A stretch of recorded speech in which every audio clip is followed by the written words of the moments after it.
sang this song to me.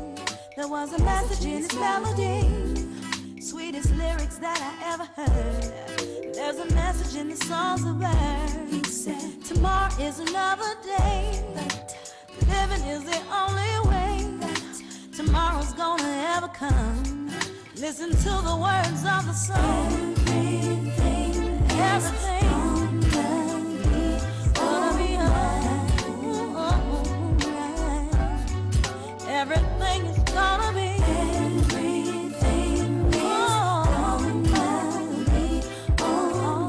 Greetings and welcome to A Sip of Inspiration. I'm Stephanie Wilson Coleman, the Empowerment Doctor. I help people make big changes in their life, or help people who want to achieve massive, epic results. But in all the work that I do, I have discovered that forgiveness is a necessary ingredient.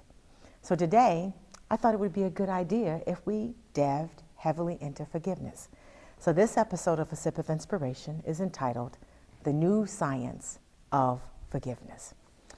Because forgiveness is such a heavy and deep topic, you all know that whenever we have a spiritual practice that people say really, really works, I like to delve into the science of it all to see how it works and see if there's any evidence or documentation about its benefits. So today is no different. In digging in the subject of forgiveness, the Mayo Clinic defines forgiveness as meaning different things to different people, and we know that to be true. It says, however, it does involve a decision to let go of resentment and thoughts of revenge. So let's go. Let's go back.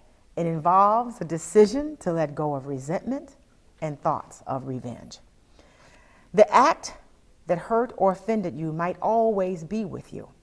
And they go further to say, but forgiveness can lessen its grips on you and help free you from the control of the person who harmed you. Forgiveness can even lead to feelings of understanding, empathy, and compassion for the one who hurt you. The Mayo Clinic did a lot of research on this, and they're not the only ones. They go further to say forgiveness doesn't mean forgetting or excusing the harm that was done to you, or making up with the person who caused the harm. Forgiveness brings a kind of peace that helps you get on with your life. Now, the researchers further say that findings suggest that failing to forgive over a lifetime will boost a person's risk for heart disease, mental illness, and other ills. And they also say that, however, they have found in their research that forgiving others will improve your health. Now, they of course say may improve your health, but we do know that as we research some of the cancer centers, that one of the therapies that they have added to cancer treatment is a forgiveness therapy. So I want you to think about forgiveness like proper nutrition, like exercise. I want you to think about forgiveness as something that you can learn to do, just like you learn to exercise, just like you learn to eat better. I want you to think of it as that necessary ingredient that will help you prevent disease and help you to preserve your health. If you are interested in improving your health, this is a good, inexpensive way to start. Identifying the areas in your life in which you need to apply forgiveness and applying that forgiveness. And you will find over time, according to the research and according to my practical application of it, that you will improve your life. Now, there's a book entitled, is anybody listening, A Journey to Wholeness, that says that the most overlooked step is forgiveness. Anyone, any place, and anything must be forgiven. By refusing to totally and completely forgive, you harden unfavorable conditions within yourself and guarantee that they will appear. If you still remember the hurt when you recall certain events, you still have some forgiveness work to do. Now, I know that forgiveness is a difficult subject to discuss, and it is more difficult to consistently practice than even tithing. And everyone says, oh, I couldn't possibly tithe. And I think forgiveness is on that list also. But if you're experiencing anything in your life that is hard or or unbearable or that's making you feel stressed, generally that's a sign that there is some forgiveness that you need to do. And as the researchers have said, and as anybody listening said, it doesn't mean that you forget the event, that you forget the person.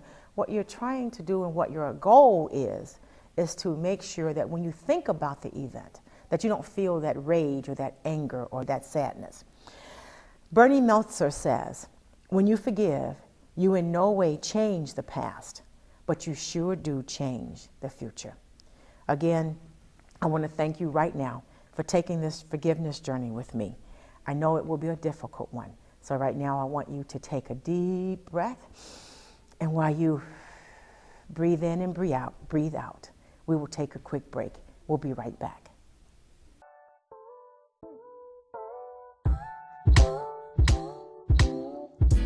If I got to go to college, oh my goodness. I like discovering new things. You get to see what works for you and what doesn't.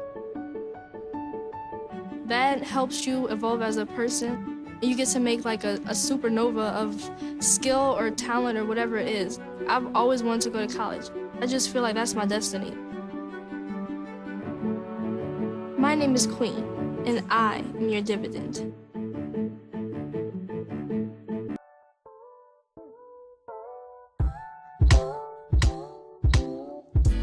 Greetings and welcome back to A Sip of Inspiration. I'm Stephanie Wilson Coleman, the Empowerment Doctor, and I want to thank you for rejoining us for this segment of The Science of Forgiveness. As I stated in the opening of the show, forgiveness is misunderstood and it's often difficult to practice. So let's review the definition of forgiveness. So anything that has caused you harm, hurt, pain, discomfort, any person, any place, it can be a thing, that needs to be forgiven. And what forgiveness is not, it doesn't require you to forget the incident, but what it is going to do for you is to allow you to be able to think about the incident without feeling that pain or that sadness that had accompanied that first experience that you're going to forgive. It's necessary.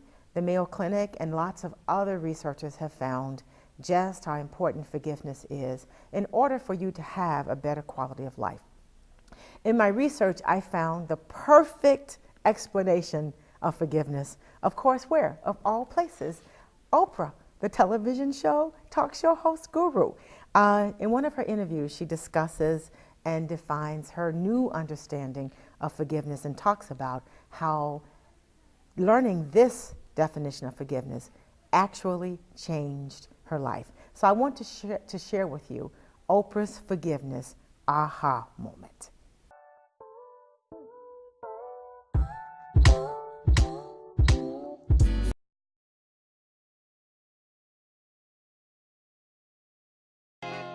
That is aha. That's an aha moment.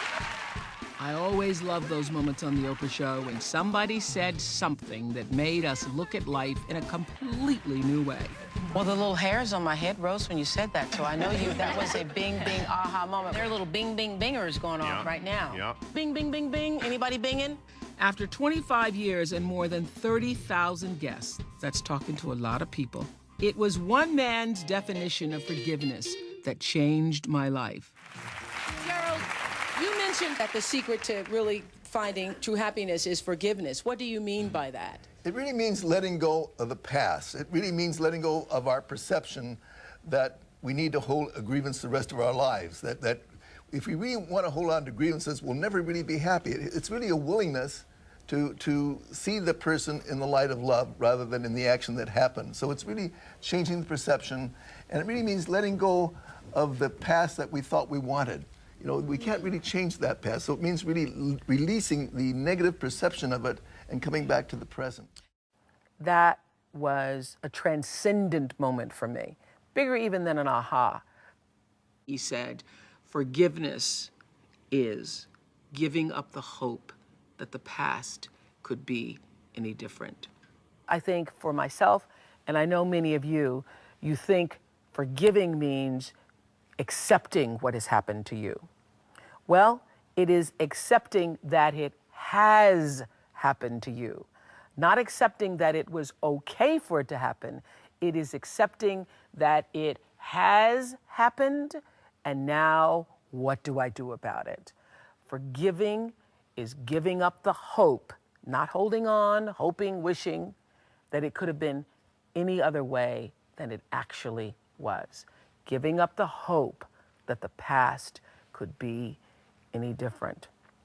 And when I got that, I think it took me to the next level of being a better person, because I don't hold grudges for anything or any situation, and neither should you.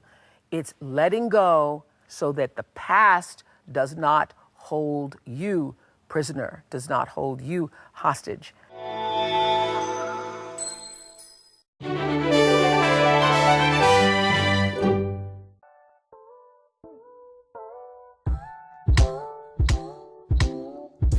Now, wasn't that great? That was just perfect. And in seeing that myself again, as much as I talk about forgiveness, I too had that little light bulb going on, the little clickers and tickers that she talked about, and that was another aha moment for me. But as wonderful as Oprah is not a scientist, and I promise to share with you the science. So there's a lot of work that's being done by Professor or Dr. Fred Luskin, and his research has been so fulfilling for him and to help him really understand forgiveness to now that he writes about it and he studies it all the time. So Oprah reminded us that we need to be willing to let go of the past that we thought we wanted. And often it is that past that we thought we wanted or that we thought we were going to be able to experience that keeps us stuck in forgiveness. But Dr. Fred Luskin, L-U-S-K-I-N, goes a little further. So I want you to listen to what he has to say about forgiveness based upon his research.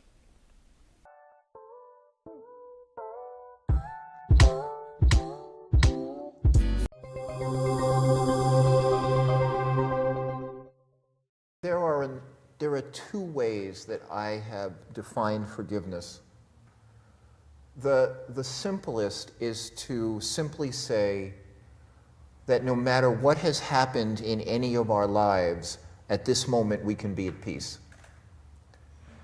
That forgiveness is the experience of being at peace right now, no matter what story, no matter what drama, no matter what has occurred 5 minutes ago or 5 years ago.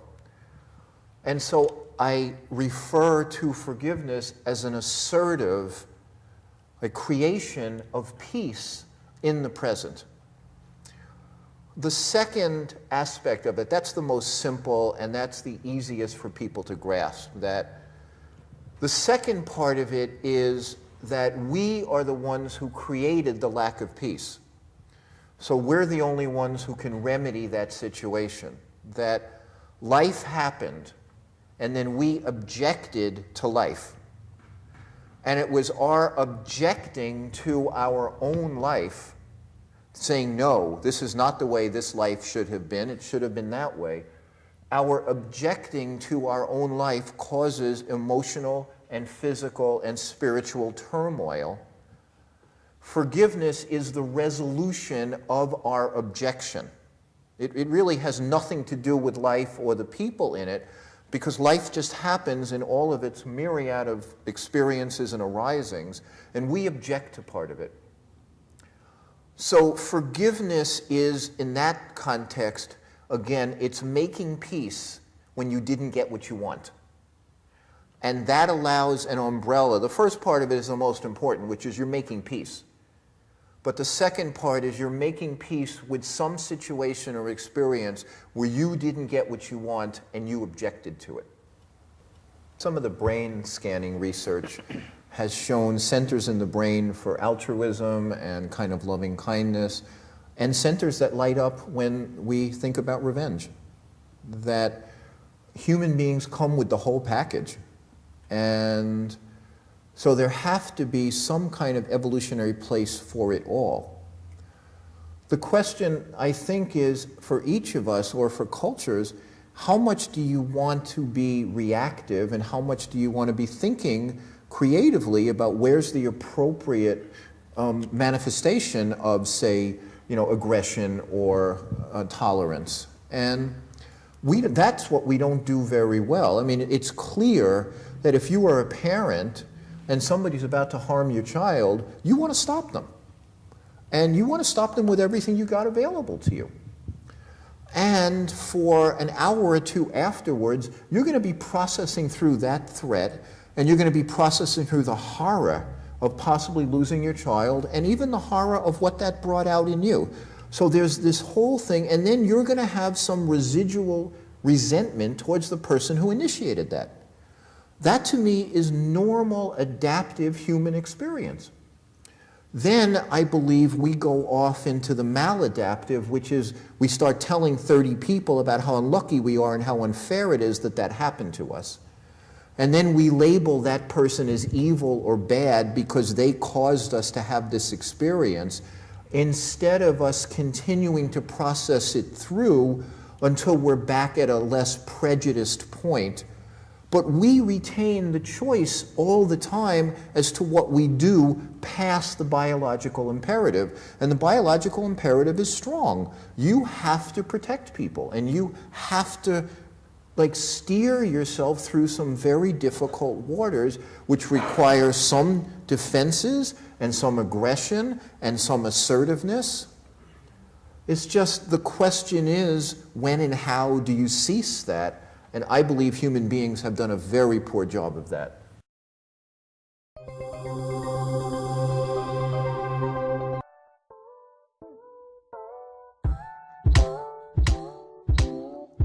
Welcome back. I thought that was fantastic too. So you see, now that we're clear about what we have to forgive, and you can hold on to it if you like, but we've got some really great definitions. And I'm going to talk a little bit about some of the benefits that have been documented in various research about forgiveness. So a few of the benefits that you receive from letting go of grudges, because that's a form of unforgiveness, and bitterness, that's another form of unforgiveness. A lot of times we want to limit what we think we need to forgive, but it's anything that causes you to be short of joy. So if you let go of those, it can lead to healthier relationships, improved mental health, less anxiety, less stress, less hostility. It will lower your blood pressure, and that I know.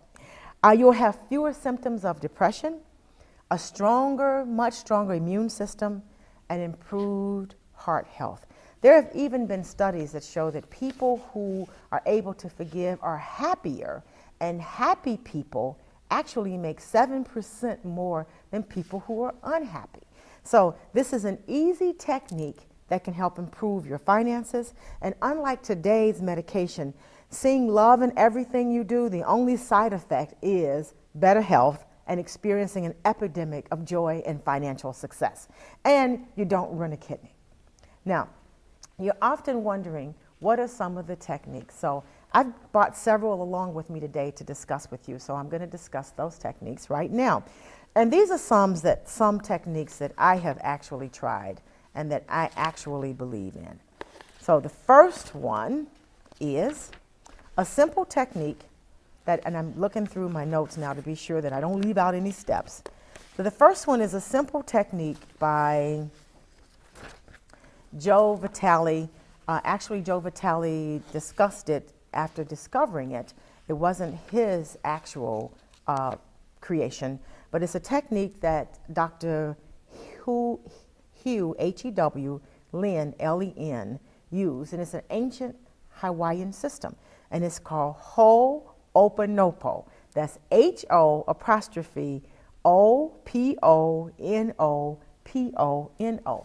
And the ancient Hawaii system was just a way for us to open our mind. They believe that to heal yourself, you heal the world.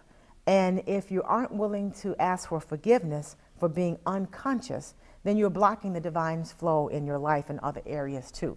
And it's incredibly a simple process. Now, Dr. Hugh Lin used this process when he was assigned to oversee a mental hospital for the for criminals. And they were not only criminals, but they had a lot of mental problems. And the hospital was filled with them, and prior to him arriving, the people weren't getting any better. he actually never met his patients. So he asked for photographs of all of his patients, and he would look at every photograph every day, and he would say these simple words, "I'm sorry," which is a sort of repentance. And he was sorry for not seeing the divine in them, not seeing their wholeness. And then he would say, "Please forgive me." And he's asking for forgiveness for being unconscious to their inner beauty, their inner glory. And then he says, "Thank you." And that was for gratitude. And then "I love you," which was love. So every day he would sit and say, "I'm sorry. Please forgive me. Thank you. I love you." And as he did that over a period of 5 to 10 years, the patients actually improved. The hospital became more functional. As a matter of fact, they began to see results of this simple healing prayer in Hawaii within 6 months. So that's a simple technique, and that technique works. Now, there is another technique that is talked about by Victoria Coen Love, who actually adapted it from a Michael Beckwith's from Agape Spiritual Center sermon. And in that, it's a broad statement that says, "Any person that I have caused harm, hurt, or envy, please step forward so that you can forgive me and release me to my highest good.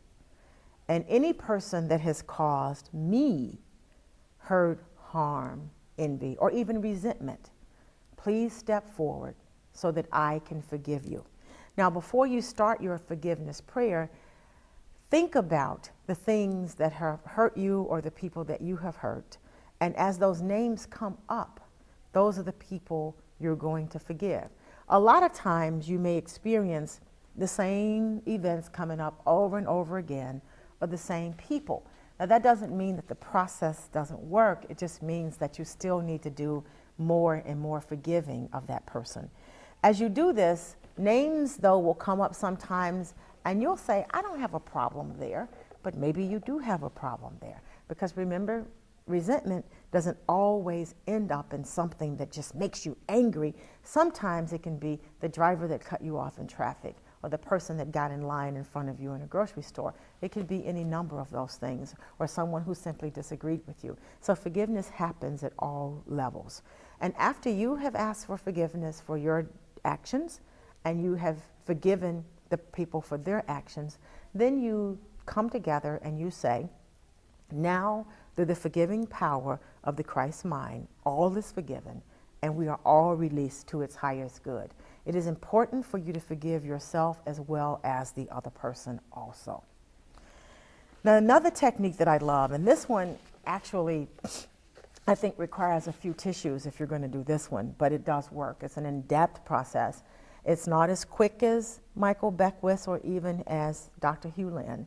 And remember that Beckwith and Hugh Lin believe that forgiveness is like, you should treat it like the rug. If you leave that rug down there without sweeping under it, then it gathers a lot of dust. So if you skip days of forgiveness, then your soul gathers dust and your life gathers this dust, and you will actually find that you're not creating things or experiencing the flow and the divine as easily as you were before. So you end up sort of, as Abraham Hicks would say, swimming upstream. So we want to do all that we can do to swim downstream so we can flow within the law of attraction, flow within the law of cause and effect, where everything that we're causing, the effect is actually being prosperity.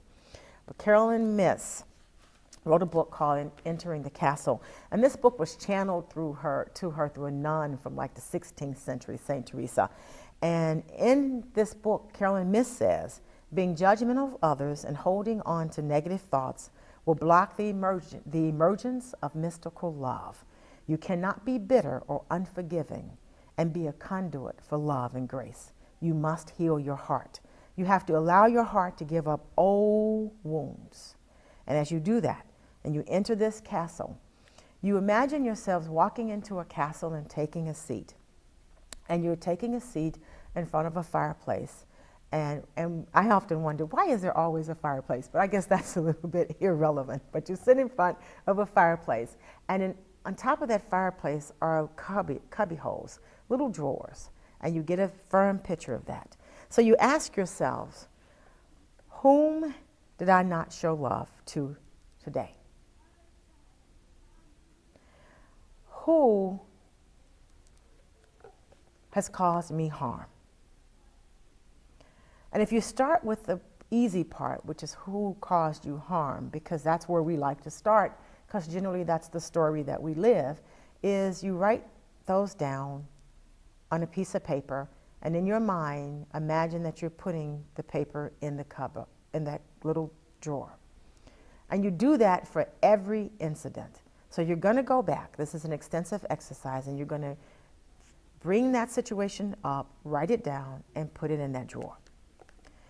And then the next thing you're going to do, after you had a lot of tissue, is you're going to ask a different question. You're going to say, who have I caused harm? Where have I not embraced someone? Who have I hurt? And then you're going to write those instances down on the paper, and you're going to put them in those drawers also. It may be 1, it could be 10, but you're going to put them in each separate drawers.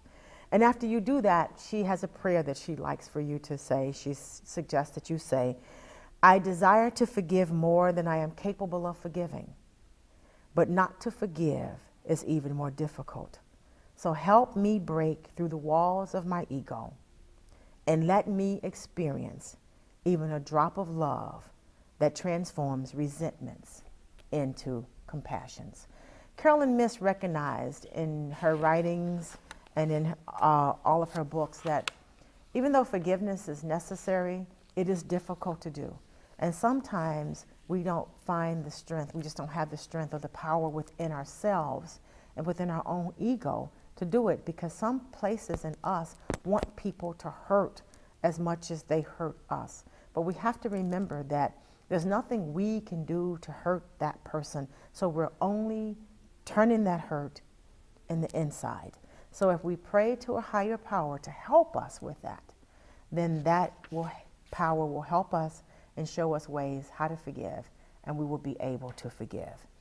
Now, after you finish that process and that prayer, you can remove all of those pieces of paper from those drawers, and that fireplace that's in front of you in your mind, you're going to put those papers in that fireplace, and you're going to watch them burn and watch them disintegrate. Now, when you do your forgiveness work, don't try to limit what comes up or question what comes up, because some things will come up, as I said earlier, that you didn't think you had a problem with. Forgive those anyway. And every act is not a huge act. Sometimes it's forgive me for for running that lady off the road, something easy like that.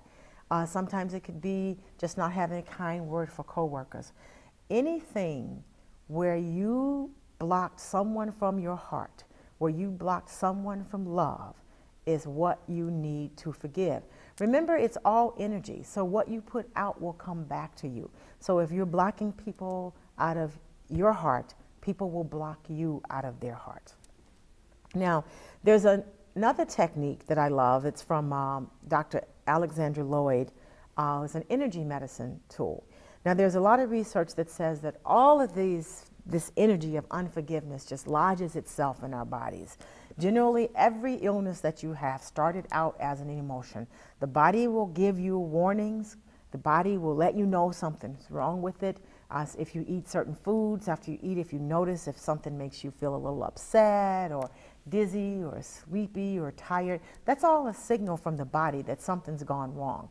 And the same thing with those emotions. When they come in and that experience comes in, you'll feel that experience somewhere. A lot of times you'll feel it in your back or your knee or even your neck or your head.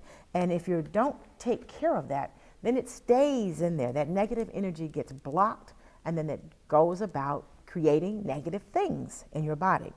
So there is a technique that's energy healing that will help you get that out of the cellular level. And Dr. Lloyd suggests that you can sit or you can lay.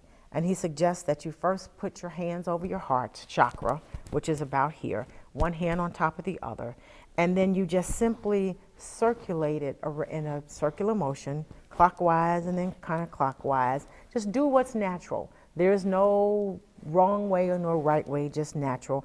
And you move slowly across that heart.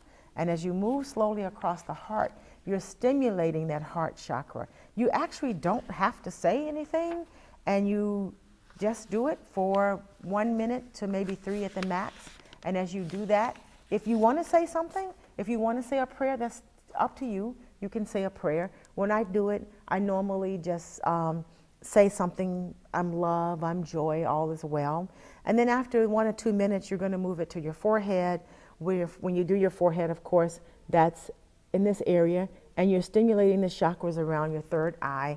And then the last position is on the top of your head, which is your crown chakra. And your crown chakra actually moves every chakra down here. It stimulates them.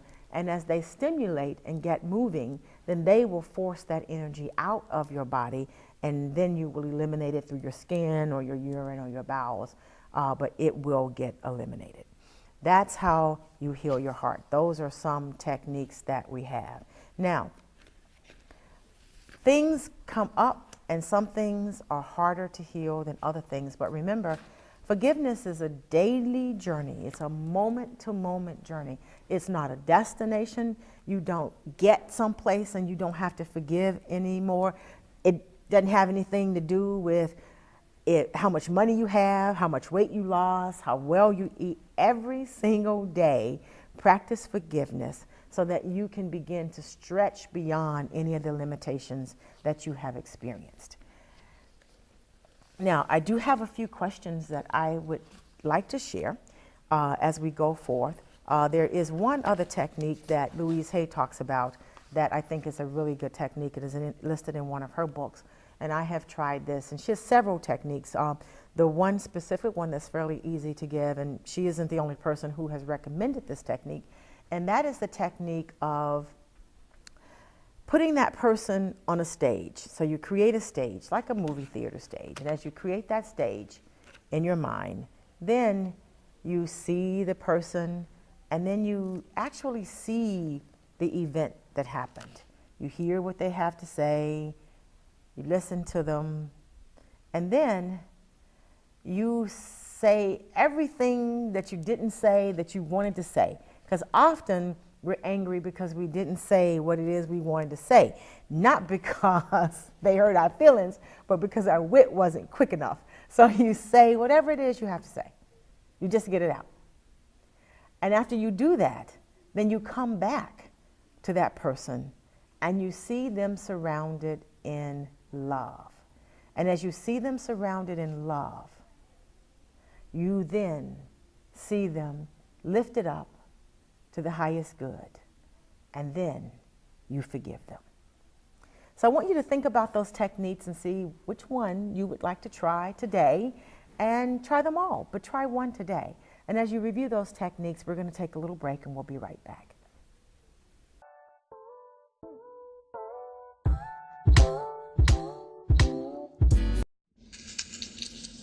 When I have an asthma attack, I feel scared.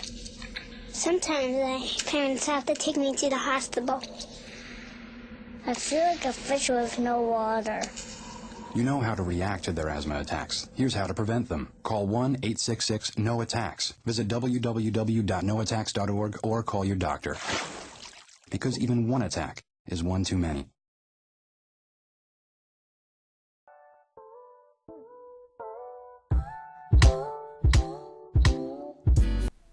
Welcome back to A Sip of Inspiration. I'm Stephanie Wilson Coleman, the Empowerment Doctor, and my life's work is to help you achieve big things in your life and help you create massive, epic results. It's got to be big and even bigger. And forgiveness is one of the ways we start with that. So we discussed some of the techniques that I actually enjoy and some that I thought were very good, and I've used them all. Now, I like different forgiveness techniques. For one, you don't want to get bored with them, but I have found that the simpler the technique, however, the more apt I can use it on the fly or on the run. So one of the ones that I use on the run and the moment to moment is simply any person, place, or thing that has caused me harm, hurt, or envy. I forgive you. And any person, place, or thing that needs to forgive me, please step forward so that you can forgive me and release me to my highest good. Then I say, as we forgive each other, we now rise to our highest good. Amen. That's easy. I can do that like that. Now, in looking for further research, I went through, of course, there's Iyanla, who is the self-help guru. And I want to share an interview with Iyanla as she discusses the importance of forgiving ourselves. We often think about forgiveness as forgiving others, but as I said earlier, we have to forgive ourselves. Generally, in the forgiveness realm, we find it easier to forgive others, but then we don't forgive ourselves. So if your thought pattern is anything like, if you've ever said to yourself, I should have known better, I should have turned right when I should have turned left, or I zigged when I should have zagged, or how did I fall for that, then you need to forgive yourself. You need to allow yourself to be forgiven so that you too can now begin to feel that love that is out there for you, so that you can begin to understand that you are your hero and the hero for many more. So let's look at what Iyanla has to say about forgiveness in her interview.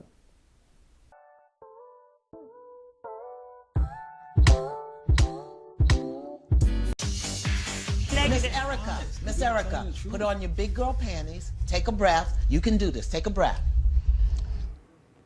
Okay, I'm trying to breathe. I learned this in yoga. Deep breaths, inhale. Okay, it's embarrassing, we're on camera, but how many life coaches will tell you to do that? That's the honest, straightforward approach that Iyanla Vanzant has mastered. Hi, Iyanla. She is the host of Iyanla Fix My Life on the OWN Network. How you doing, Iyanla? I am so blessed. So your new season starts tonight, and she has a new book out called Forgiveness. Forgive everyone for everything. Forgive everyone, yeah. So Iyanla, forgiveness often sounds easier than it really is, which I know personally. So what is your best advice about going through with it? I say to remember that we are all born into this life forgiving and forgetting love. And when you don't forgive, you cannot get the love that you want. So forgive so that you can get what it is that you want. Okay, I hear you say that, but how do I actually put that into practice? Because we've all gone through a lot of things in our lives, but we don't necessarily know how to actually forgive. We can read about it, we can hear you say it, but we don't know how to do it. Well, in this particular work that I'm offering the world on forgiveness, I don't talk about forgiving the person. I talk about forgiving your thought, your belief, and your judgment, because that's where it lies. Once you have the thought, you develop a belief, and then you make it good, bad, right, wrong. So if we can forgive the thoughts, the beliefs, and the judgments, it becomes much easier to forgive people and ourselves. I've heard oftentimes that sometimes when you carry around that anger, you're only hurting yourself. What do you think about that? Absolutely. Anger, shame, guilt, resentment, bitterness, those are toxins. And every thought creates energy, and energy can never be destroyed. So whether you don't see the person or you're not in the situation, that toxic energy is locked somewhere in your body, because energy cannot be destroyed. It can be altered, but it cannot be destroyed. Is there anything that's unforgivable? I don't think so. No? I don't think there's anything that's unforgivable, because we are all born for giving and for getting love. So if you want to get love, you've got to be able to forgive.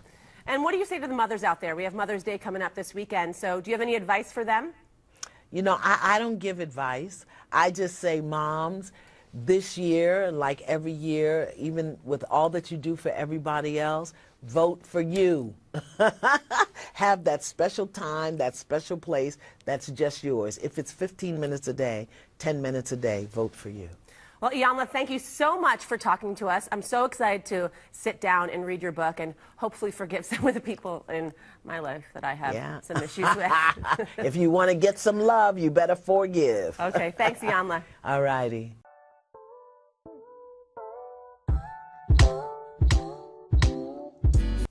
I I thought that was fantastic. There are a couple of others I want to show too. So I found such good things, and a lot of these I've tried. And I think that sometimes they're more powerful when I can show that other people have had success with them too. So another thing is we don't hear much about, except on the metaphysical realm, and that is cutting the spiritual cords. So here's a forgiveness exercise by Terry Cole, who's a therapist for the last 15 years, and she uses a simple technique where you cut the spiritual cords. Now, the premise behind the spiritual cord is every interaction that we have with someone is an exchange of energy. So if you have an interaction with someone that wasn't pleasant, that caused somebody harm, hurt, envy, jealousy, or whatever, there's some forgiveness that needs to be done, but we are connected to that person spiritually by this little thin gold spiritual cord that you can't see. So without forgiveness, there's no way to cut the cord. And she tells you how to cut the spiritual code. So I want you to listen to her and take as many notes as you like, because you must cut the spiritual cords. And here is a simple way. Terry Cole.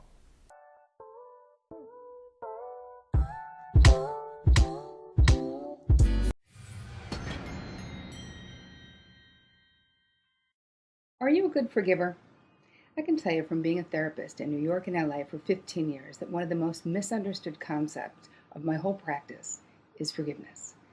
Most clients would think, when I wanted them to forgive someone, that I didn't understand what actually happened, or my advice would be that they should beat them up or that they should never talk to them again.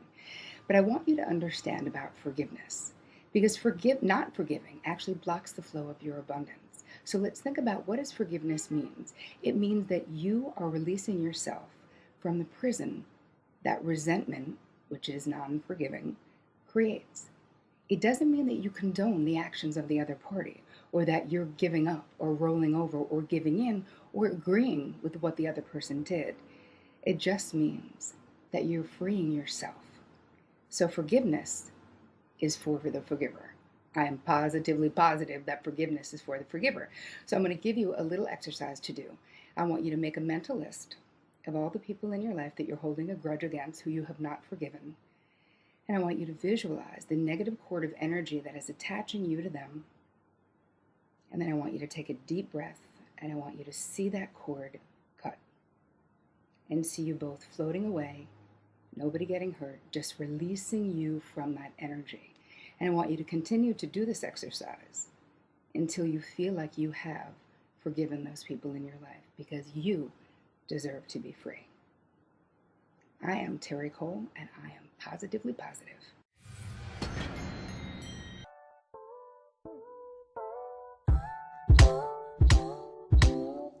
Welcome back. See, wasn't that cool and quick and easy? Because cutting the spiritual cord is so simple. So sometimes you can cut the spiritual cords without having a lot to say. Because I know you all are listening, because I thought the same thing about forgiveness. Is, oh my God, it's going to take me all day. I'm never going to get started. But it is really a quick thing to do. You just need to do it daily. Along with forgiveness, though, that doesn't take away the fact that you need some kind of daily spiritual practice. You need a practice to where you go within, a practice where you acknowledge that you did not wake yourself up, you didn't even create yourself. So you have to have a practice where you acknowledge that. You have to have some time, especially women, where you go into yourself and just take time to see how you're feeling, to see what it is you need to change or what you need to think about. And then you have time just to be still, to allow your thoughts to rise up so that you can know exactly what you need to do for the day. Now, here is another very powerful experience, and that's a letter writing exercise. So China Brooks will give you her instructions on how she uses the letter writing forgiveness exercise. Now, letter writing is where you literally write a letter. You write a couple of letters, one with all of the venom that you're feeling, and then the other one with all the love and gratitude that you're feeling. And that's a technique. And if you've got some things that you have to forgive that you just can't seem to get out with the regular forgiveness techniques, this is a really good technique to try. So watch as we tune into China Brooks.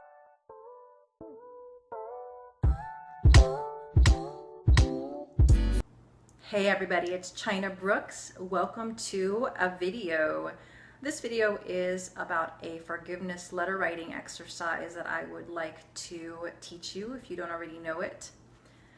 Basically what you're going to do is you're going to get some red paper and red envelopes. You're going to get some white paper and white envelopes. Okay. Then you're going to choose a person, could even be yourself, that you need to forgive, that you have some resentment with, whatever, you're feeling stuck. And on the red paper, you're going to write a letter that's just angry, filled with hate, whatever it is that you need to get out. It's basically you're vomiting onto this page. Dear so-and-so, fuck you, you did this and that, and whatever it is. You can come from straight victim consciousness with this letter. And then once you're done, you're just going to get it all out. Don't edit yourself, no holes barred. Once you're done, you're going to sign it, and then you're going to seal it in the red envelope. With the white paper, you're going to do the exact opposite. Now, what I do is I actually craft the letter before I write it on this. Like I'll do it maybe in a Word document first, just to make sure that it's purely positive, because all you want to go on the white paper is positive stuff. This is all spiritual stuff. It's all like, you know, beautiful lessons that you've learned. And it all has to be very positive. You're coming from appreciation. You're seeing them through the eyes of Source, that Source energy sees them with. Like, dear so-and-so, thank you so much for everything that you gifted me. You know, I learned so much. It was so beautiful. I really appreciate your presence in my life, blah, blah, blah. So like I said, I craft the letter first in like a Word document or on another piece of paper, and then I write it so that I make sure that it's only positive stuff goes on the white. Then put it in a white envelope. Now, what are you going to do with your red and your white letter? These are two of mine that I've got going today. What you do is you put them on your altar and you leave them there for 4 days. Now on the 4th day, you're going to burn them. This is an incredible exercise. I've done it several times myself. And like I said, you could even write yourself a letter. It's incredibly effective, and it really just gets things off your chest. Why do we want to forgive ourselves and other people? Well, we want to forgive because when we don't, when we have resentment, anger, all that kind of stuff, they're very lower vibratory emotions. And what happens with that is when we are focused on, we're just kind of clogged up with these lower vibratory emotions, we're stuck there, and it becomes harder and more difficult for us to manifest our dreams and our visions for ourselves, because usually our dreams and our visions for ourselves are more of the higher energy emotions. They're more in the love, peace, abundance realm, whereas, resentment, anger, those are all, like I said, the lower emotions, in a more old paradigm 3D negative realm, whereas your manifestations are residing in new paradigm, love, joy, happiness realm. So it's basically like clearing your pipes. Like say you have plumbing, and if your plumbing is just backed up with all kinds of gunk, it makes it really hard for things to flow through. So you are a vessel, you're an energetic being, and you want your energy to be, you want to be a clear vessel so that the divine can flow through you easily, and you can manifest more rapidly, right? And more aligned with joy, more aligned with peace, right? And harmony. So you want to clean the pipes. Resentment's gunky, and forgiveness just clears the way. Okay, so there is a wonderful forgiveness exercise that you can use. I use it myself quite often, and I really, really love it and enjoy it. I love you guys.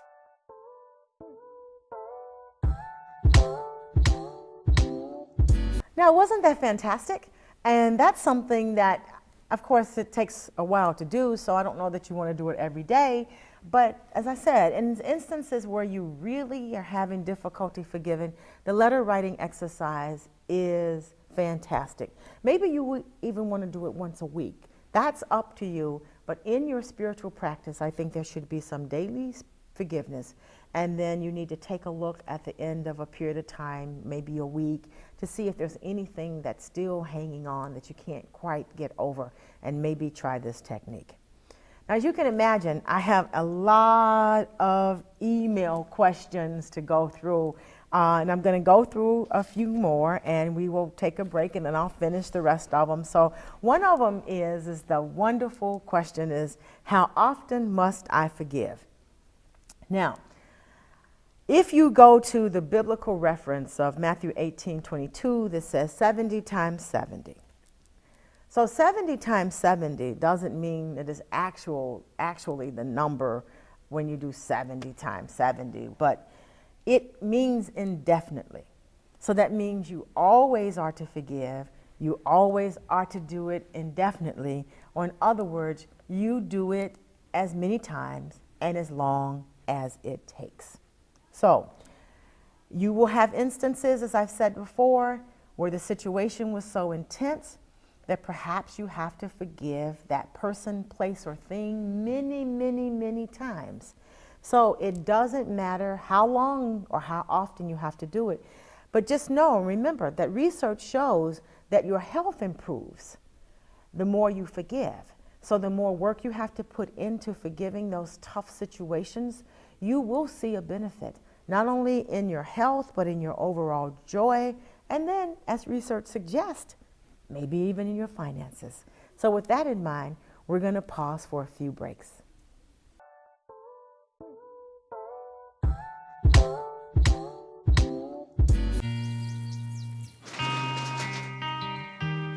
I've got a job to do today. I've got a job to do today.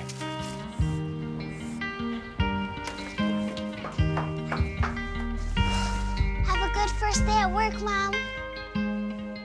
Your donations to Goodwill fund job training programs right in your community. Feels good to start fresh, right?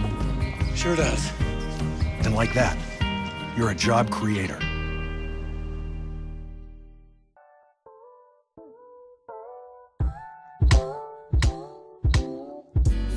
Welcome back to A Sip of Inspiration. I'm Stephanie Wilson Coleman, the Empowerment Doctor, and your host for this episode of The Science of Forgiveness.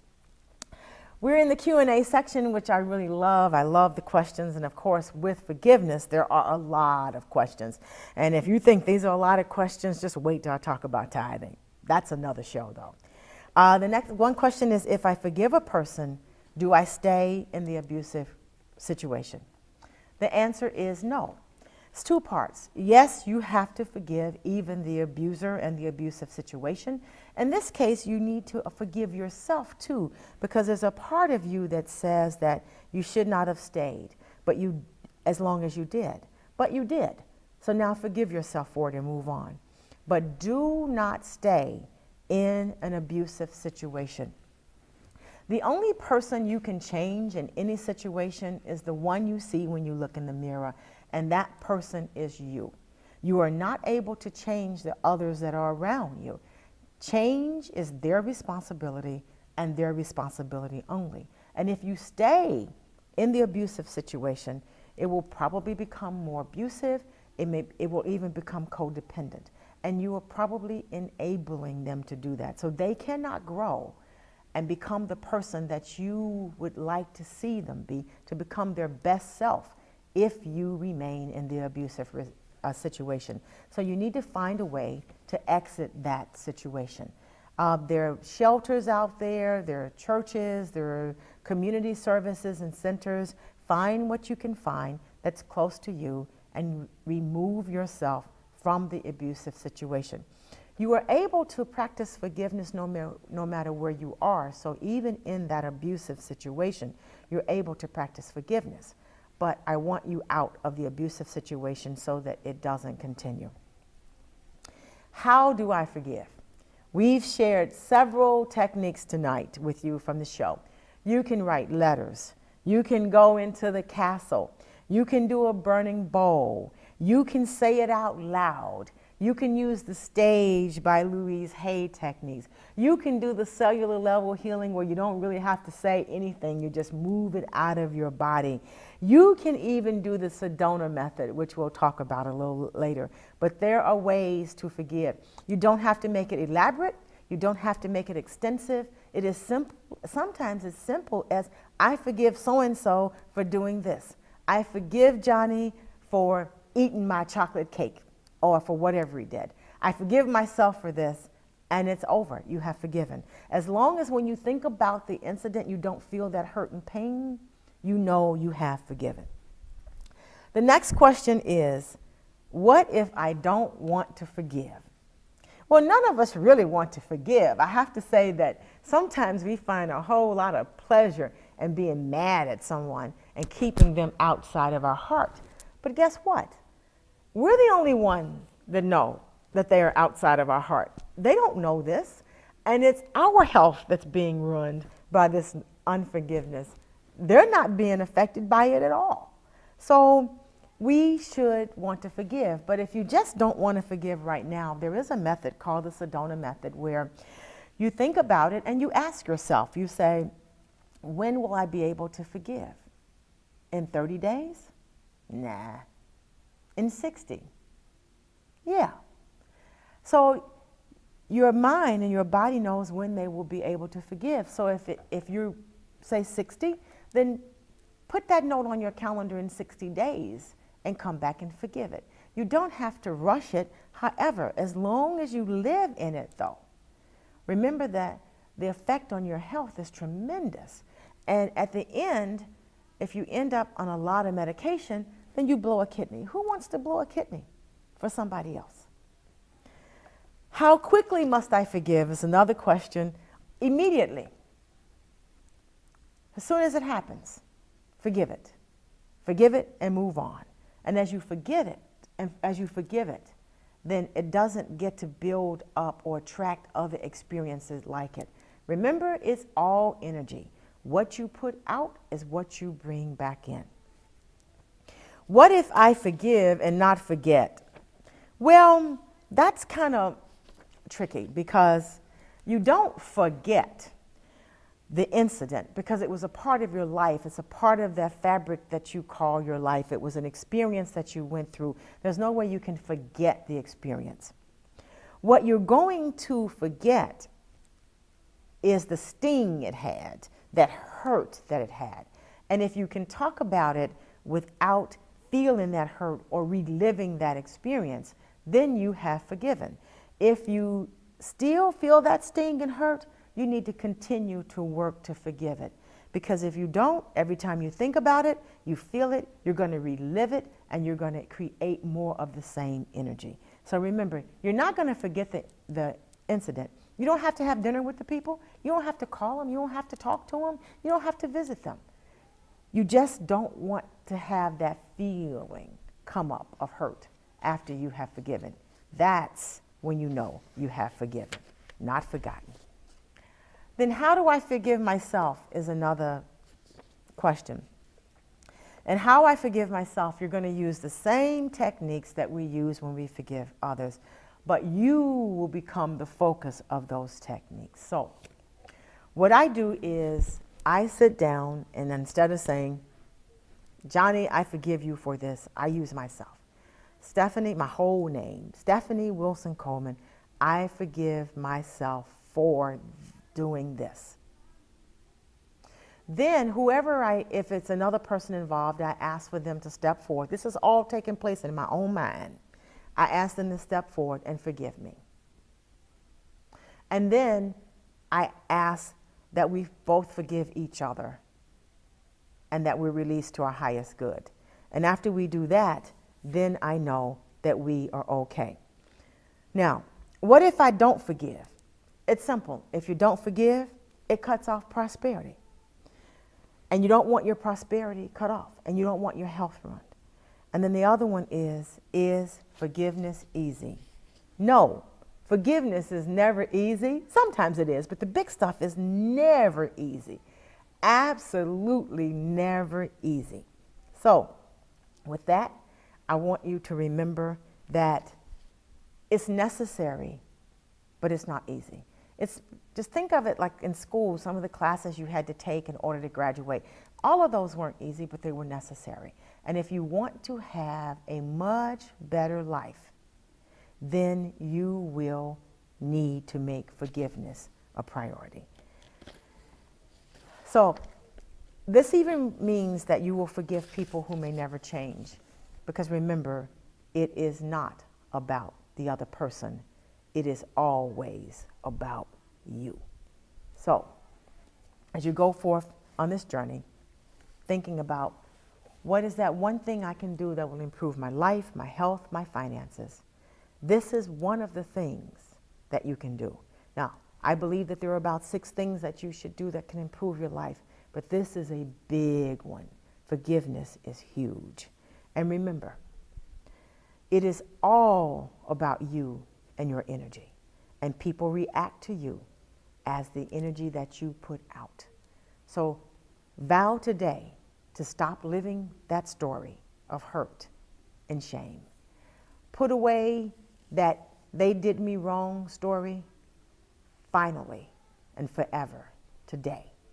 And let the day be the first day of the rest of your life that is filled with joy, prosperity, health, and a whole lot of goodness. This has been Stephanie Wilson Coleman, the Empowerment Doctor. Today's episode was a difficult one. And even as much as I practice forgiveness, it's never really easy for me either. But the new science has said that to have a good life, forgiveness is most important. So let's go out now and forgive one another. Remember, I want you to dream big and leave the life that you have imagined. I want you to find the heal and take it, and to remember that you are the miracle that you have been waiting for. I want you to not go gently into that good night, and I want you to remember that life is too short to drink cheap champagne. Until next time.